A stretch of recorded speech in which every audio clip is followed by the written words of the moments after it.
A graphic of birds flying and a sunrise over mountain scenery becomes the emblem of the Bureau of Land Management.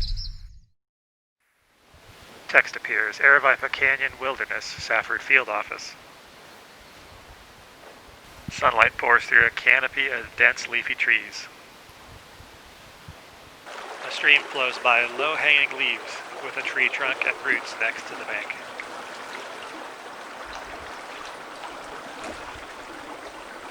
A distant view of a rocky stream winding among the leafy trees.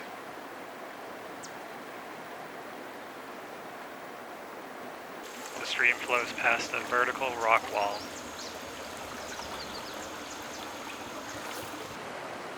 Water flows around large boulders, surrounded by green trees and distant canyon walls. The Bureau of Land Management emblem reappears, then fades to black.